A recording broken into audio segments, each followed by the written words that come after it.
tap the shoulders of the person sitting next to you. Yeah, get closer, you know.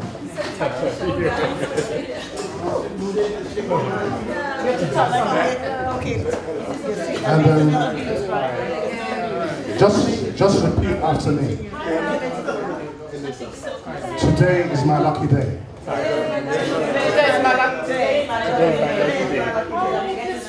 I'm sitting next to a winner. Thank God it's Friday. Thank God it's Friday. Okay. My name is Tokumbo Fernadez. I'm a published author, an international broadcaster, and the founder of Africa4u.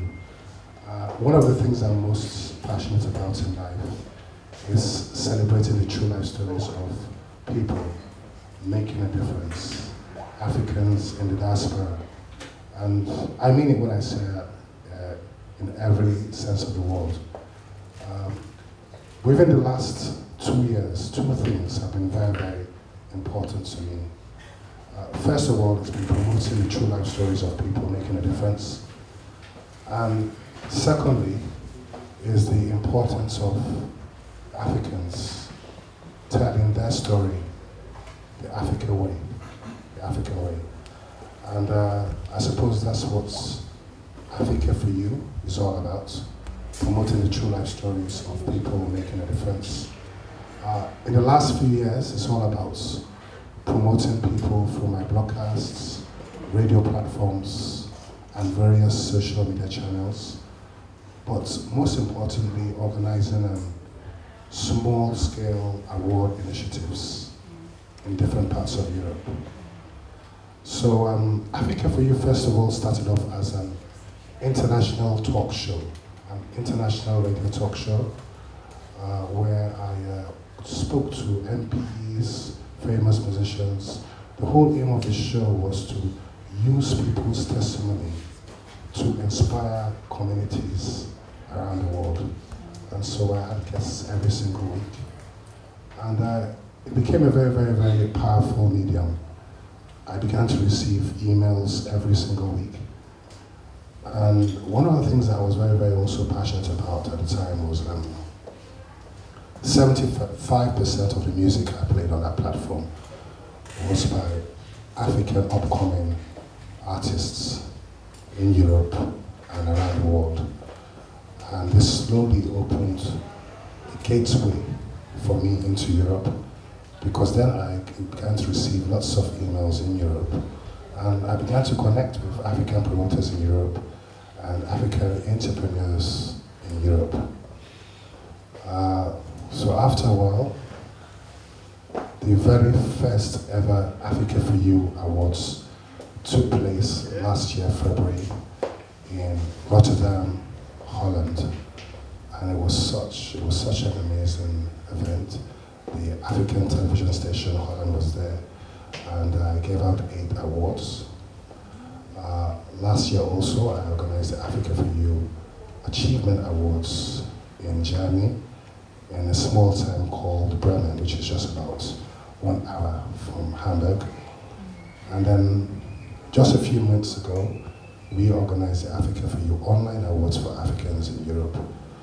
Some of you must have seen that on social media platforms. We gave out awards in Hungary, Italy, Spain, Belgium, Germany, about 6, 7 countries. And it was a really, really good occasion. We have some artists here this evening, and we also have some motivational speakers.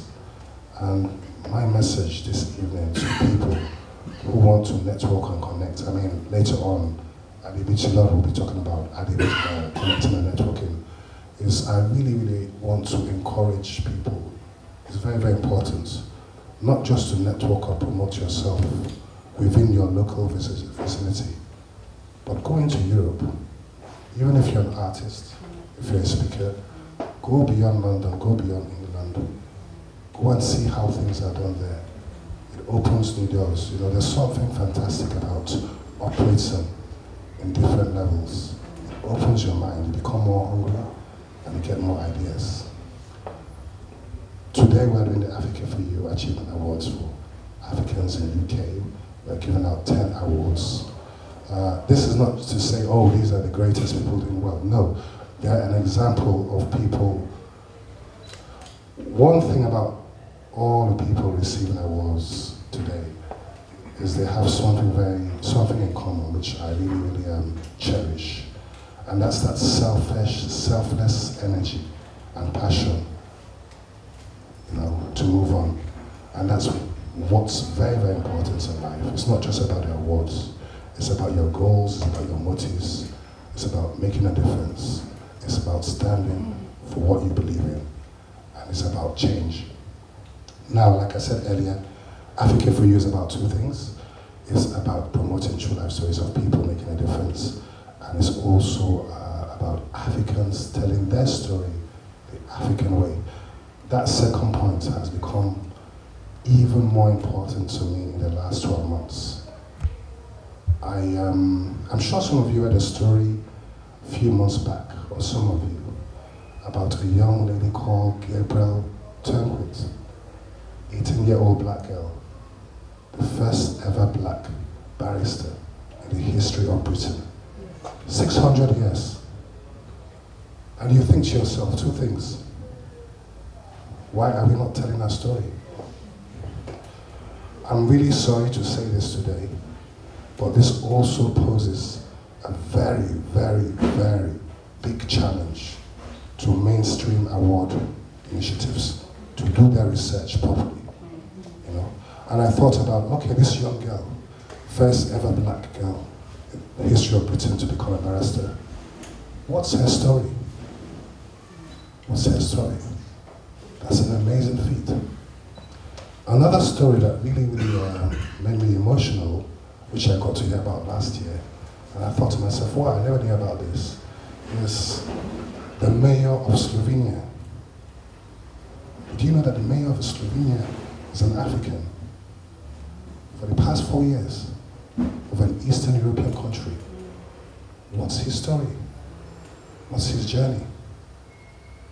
So we don't have to, apart from promoting what people are doing, or apart from sometimes sitting on Facebook and talking about divides that exist, these are only two examples of people doing great things every day. Don't tell me that people are not doing great things. Yes, they are. Go out and search for them and encourage them, and that way we'll make the world a better place.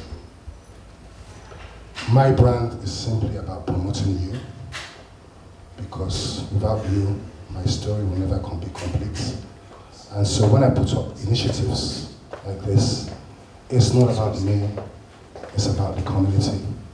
So I can guarantee you that the format of this evening now, we're going to have a few speeches, we're going to have people in the community talking about the initiatives and all that. And then later on, we're going to give out the awards. And then a bit later, we're going to have some live performances. But I'm very, very sure that you will leave here today feeling more enlightened and feeling good with yourself. But let's take just 2 seconds now to give a hand of applause to all the winners for these Africa4u Awards.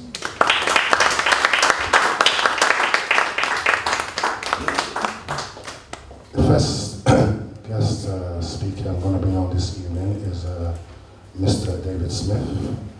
Mr. David Smith is the chairman of the British African Business Alliance. I met him for the very first time last year at the Afro Business International Expo, in which I was the MC. And his topic was how to create 45 million jobs for Nigerians. He's an Englishman, but he's also an African. He's visited several African countries. He did his secondary school in Nigeria. And he's going to tell you today why you should join the British African Business Alliance. Give him a hand of applause.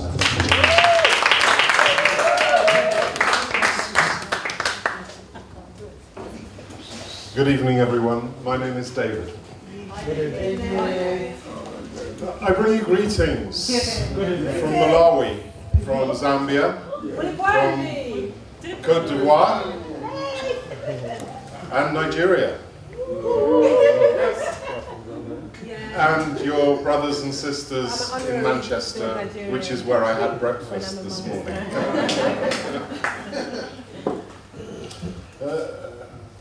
Those countries are important purely because they are the countries from which the managers and directors of our network in Manchester come. And so we're working on a pan-African basis, and people say to me, which country do you concentrate on? And I say to them, UK. They say, where's that? It's here. 5.6 million Africans live in the UK. According to Washington Kapapiro, who's a Zimbabwean, they are here and they're working hard and doing all sorts of exciting things. Probably, in my opinion, the largest concentration of Africans outside of the continent in a small area like the M25 or even the coast of the United Kingdom. Oh, sorry. If you can't hear me at the back, I'll use the microphone. Anyway, so we got 5.6 million Africans here, representing all sorts of countries. There are 42 countries, African countries, represented in the community in Aberdeen. Okay, so it's an oil country, so oil town, lots of people interested in that. So what can we do? There's a lot of opportunity in Africa that seems to be slipping in the direction of China and India. The people in Africa are making money more than the people in the UK. We're struggling, what, 0.5% growth at the moment? Unemployment's coming down, that's good. But actually, everything else is pretty static here. And what are they doing? 5%, 6%, 7% growth overall for the whole continent. And in pockets, you can get quite substantial growth. 12, 15, 18%. Wow. Why am I here? British African Business Alliance started in 2009 when a Ugandan friend of mine with whom I've been working for a couple of years said, David, we have a problem. We don't have a Chamber of Commerce for Africans in the UK. So we went to British Chambers of Commerce and said we want to do the British African Chamber of Commerce. They said, no. We don't do continents.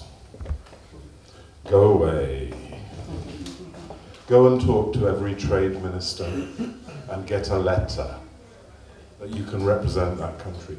Then go and see every ambassador and get a letter. I said, no, that's not what we want. We have Africans here, they can join the local Chamber of Commerce. But they want to talk about Africa. The local Chamber of Commerce isn't talking about Africa. This is 2009. We're all counting the pennies and the fingers on our hands because all the money went away. Okay. So, we became a business alliance. It took us a while to become a business alliance. But what we thought was we didn't want to compete with anyone. We want to collaborate. We don't mind if you're Kenyan, we don't mind if you're from Tanzania, we don't mind if you're from Namibia. We want to collaborate, we want to share. And that's the basis that we started with. How do we create a network of business leaders who are interested in bringing forward the business opportunities of Africa? My job is not to tell you what to do. My job is to ask you for a job. Please, what can I do to help you? How can I bring a British company to you to help you do what you want to do? How can I help you learn from what someone else is doing? And I'll give you a few examples of that this evening. So that you can do something in your community that will make a difference, because that's what you want to do. And over the last 6 years, I've been collecting this information. And who wants to know about a company that's built 26 secondary schools in Uganda in the last 8 years? 26 secondary schools in Uganda in the last 8 years built by one company who have an office by Tower Bridge. They didn't engage with the Ugandan community. We're helping them to meet them now. But they've also got a business in a box, a school in a box. So that you could take the plans and you could put the plans in Swaziland. You could put the plans in Mozambique, in Nigeria, in Guinea, wherever. This is our opportunity. We're here. We're all inside the M25. We're all inside the coast of the United Kingdom. Although I'm not sure about Wales and Scotland at the moment. But we have Africans there too. Yeah. So, what can we do? Why should you join? I don't really like to ask that question because I just expect people to join. But why should you join? Well, you might join because you want to learn about what's going on in other places. You might join because you've got skills that you want to sell. You might join because you've got a project that is burning in your heart that you want to bring forward, but you don't know how to do it, and you need help and support. Is that a fire? It is, it's a fire. Oh my God, alarm. Kitchen, yes. Kitchen's on fire. Is he running out? Anyway, until they come with the flashlights, I'm okay. So what we're looking at is bringing Africans together on a Pan-African basis in groups where business leaders can share ideas, where people can come with projects. They say, this is what I want to do. And then we sit with that person and see where we can leverage the network to deliver that. Comic Relief got how much this year? 70 million? They are just about to launch the next stage of their Common Ground initiative, which is their effort to engage with the diaspora. They want to see jobs created in Africa. Did anybody see the program on the night before Comic Relief about the hospital in rural Uganda? Lenny Henry went along with his team and he said, okay, this hospital's a bit of a wreck. How can you get this hospital repaired? And I want it done by the 13th of March. And the program was about the story. So they needed new roofs, they needed new walls, they needed new beds, they needed new plumbing, they needed new lighting. There's a lady, midwife, working with a young mother who was having a baby. Anyone got one of those old mobile phones? She was holding the mobile phone in her teeth and using it as a torch. Okay. So, within the membership of British African, we have a brickmaking company. Well, they make machines that make bricks. We have a water sterilizing company. Well, they don't sterilize it, they filter it, and then they kill the germs with ultraviolet light. We have the ability to make roof tiles. We have the ability to provide refrigeration for drugs, so that the drugs are kept at the right temperature. In fact, everything that Comic Relief used to make that hospital whole, we have within the membership of British African. So it's available to all of you to go and build or rebuild or repair a hospital. And when you pay for the nurse, and the nurse is going and buying the local produce that she lives on, eats to live on, and she pays rent or has a house there and is part of the community, she's part of the community. So even if you're not creating a job in a business, you're employing someone, which means you're running a business. It's just a medical business, not a sales business. So there are some really fascinating things happening that we can find out about here if we come together and we start talking about them. There's a problem with rubbish in Ghana. A friend of mine, he's a member, he came to me, he said, David, we've got a problem with rubbish in Ghana. It's just piling up on the street corner. They're putting it into landfills eventually, but we're running out of landfills. So we've built a project with him to set up a company to collect the rubbish, to take that rubbish to a place where it can be processed and sorted, where some of it can be burnt and turned into electricity. It's a 300 million project. He doesn't have 300 million pounds, but he knows the problem and he knows the people who can do something about that problem, and we're helping him with that. So it's really engaging with what people want to do. And I don't mind whether it's Algeria, I don't mind whether it's Zimbabwe, or any of the countries in between. How do we work? We're a membership organisation, so you pay a membership fee. If you're a student, you pay £10. If you're an individual, you pay £100. If you're running a charity, we're looking for £200. If you're running a business, we think you should pay £300, unless you employ 200 people, in which case you should pay £1,000, which is, I hope, what I'm getting from my meeting with Barclays this morning. Because they have customers who are trying to sell their products in Africa. One of their customers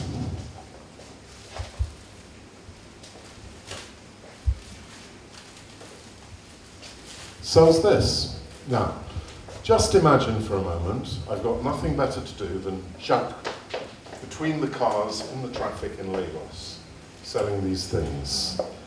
These are anti-malarial insecticide. A company in Liverpool sells 100 million of these little envelopes every year in Nigeria. Now, will anyone guess how many they sell in Malawi? In Kenya? In Not millions. None. None. Nowhere else in Africa is that sold at the moment. We have set up conversations with Somalia, with Côte d'Ivoire, with Ghana, and with Ethiopia. So there are 3 countries that we're trying to get to. But who are the people that you know who would be interested in distributing this very valuable product in the country that you have contact with, you come from, your relations live in, whatever? Auntie has a distribution business. Does Auntie want to distribute this? How many would they sell? I don't know. There's a whole stack of stuff we need to go through before Auntie gets her contract. But the people in Liverpool are not going to go to Auntie's town and say, will you sell it? We have to do that job for them. And I mean we, us in this room.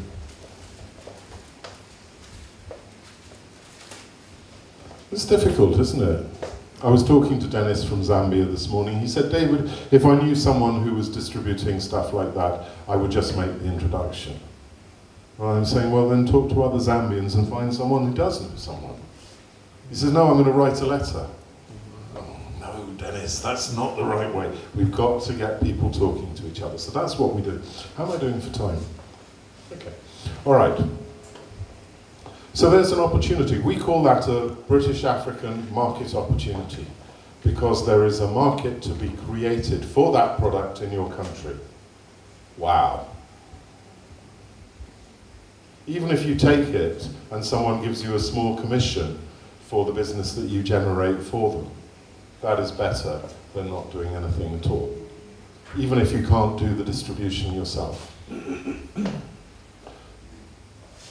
We have another project which is called British African Entrepreneurs Packs. Now, this is a ready-made business. I'm going to come and step back here because I need this table. This table is more or less exactly the size of a machine that I would sell you from Birmingham. And I'm talking about selling it to you because you're potential investors. You might buy this machine and you might make things with this machine that will make you a profit. So it's a very commercial deal. Actually, it sits about this high. And does anybody remember a mangle, you know, for drying clothes? Squeezing the water out? Yeah. It's got a handle on it like this, like a mangle handle. And what that machine does is it makes bricks and it makes roof tiles out of concrete. Who knows an African house with a tin roof? All right, zinc. Everybody does. If it was raining like this there, would you be able to hear me? Probably not. So, this machine from Birmingham is sold in 60 countries around the world on 6 continents. The roof tiles that you can make with that have just been passed safe for hurricane zones. That machine costs £2,500. You could employ 5 people to make roof tiles, and they would make between 200 and 300 roof tiles a day. So by the time you paid them, what, $10 a day? That's pretty good money in Africa these days. So tiles cost $1 each, you've got $200 to $300, you've paid them $50. You've got to buy the cement and the sand and the gravel. So you're sitting on between $100 and $200 profit a day from buying that machine in Birmingham.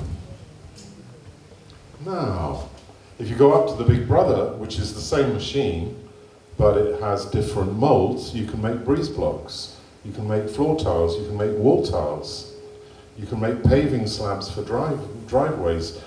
You can make a water system where you can store rainwater or grain, a circular thing. And they've engineered these things in such a way that it's really easy to build. Doesn't require a lot of expertise. But the 5 guys that you employ suddenly become craftsmen. They're making roof tiles. They make them well, they get a good price for them. They make them badly and they fall to pieces, that's no good. So they will take pride in what they're doing, and those 5 people will feed 30 people. So one of the questions I have for you is, what are you doing this year to employ 10 people in Africa? When you think that you can buy a machine for £2,500 that will employ 5, so 5,000, you've got 10 people employed. You're feeding 60 people. Not every now and again, but every night. You're paying for education, not through remittances, but through wealth that is being generated in Africa. And this is an attitude that we're bringing forward within British African, which is, how do we mobilize ourselves, mobilize our skills, mobilize our investment to make some of these businesses happen? Tony mentioned the problem in Nigeria. 45 million jobs. How do you create 45 million jobs in Nigeria? Well, what I did was I looked at the figures for SMEs in Nigeria. There are 17.5 million companies in the SME sector in Nigeria in 2010, when the last study was done. 98% of those were one-person subsistence businesses. Can you think of another country in Africa where 90% of SMEs are one-person businesses? Just about every one of them. Here, when you walk out and you go down the street, you've got corner shops, you've got big shops, you've got chain shops, you've got accountants, you've got solicitors, you've got IT specialists, you've got photographers, you've got all sorts of small businesses that run in the street outside. You don't have that there. So we said, okay, so how do we take the UK profile and apply it to the Nigerian numbers? There's a bit of David Smith sort of, statistics, I can do that. What it basically means is that you would create 4.5 million new businesses, employing on average 10 people, by changing the way those businesses were structured. Now that requires investment. Well, Tony Elumelu is putting $100 million into SME development at the moment through his Tony Elumelu Foundation. That's great. Comic Relief is putting money. But let's come back to the 4.5 million Africans living in the UK. Did I say 4.5? Did I say 5.5? 5.5 million. Not all of them have got money. Quite a lot don't. but maybe the top 5, top 7% have been here a few years. They've managed to save 1,000 or so every year.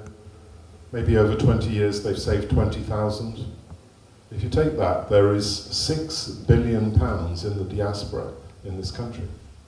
6 billion. Looking to invest in Africa because it's getting 0.5% in the building society. Where do I put that money? How can I make $100 a day? That machine, the Big Brother, which makes the whole houses, has just built 2,000 houses outside Nairobi for a microfinance company. They are moving people out of the slum into those 2,000 houses. They are teaching the people from the slum to build the houses, to make the bricks, to put the tiles in place. It's quite amazing. There's a lovely bit of film that I can send you about it, but the microfinance company's making money, the people are moving out of the slums, and they're getting 2-bedroom houses with a living room and a kitchen and a bathroom and a toilet and running water and sewage systems and solar power. And their monthly payment? £24, 3,500 shillings. It's just amazing. There is a blueprint. It can be taken somewhere else in Africa. Who's going to take it there? Because if you don't know about it, you can't take it anywhere. And this is what we're looking at. This is why we do what we do, because we want to bring people together and share these ideas. Mrs. Diaspora, I don't often meet her, but she's here tonight in numbers. I'm very glad to see you all. Now, Mrs. Diaspora has sisters and aunties and cousins, and they all talk all the time. We know that. It's not a joke, it's true. But Mrs. Diaspora doesn't know about the Ministry of Health in Ethiopia and the Open University here, who work together to create a health education and training program which is downloadable free on the internet. Downloadable free. So you can train people to be nurses free using the stuff on the internet. Midwives, how to hold a torch in your mouth. There are some real issues that need to be resolved that are not rocket science. They don't need MRI machines, they don't need ultrasound, although they would be nice. They need something far more basic than that, something less expensive, like a PDF printed off a system that says, when this situation happens, these are things that you can do. So what we do is bring people together to talk about the projects that they want to do.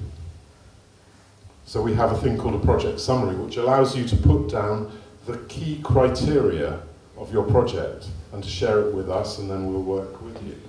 We have entrepreneurs packs for people who can see the opportunity of making roof tiles in a continent that mostly has zinc roofs. Cooler, safer, not so noisy in the rain. And then we have the market opportunities. And that's without talking to you this evening about the things that you want to bring forward.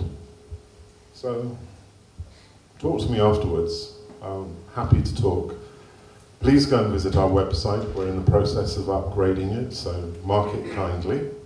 But what we're about is bringing people together in the places where they live so that business leaders can talk to each other about what they want to do. And our challenge, what are you doing to employ 10 people in Africa this year? Thank you very much.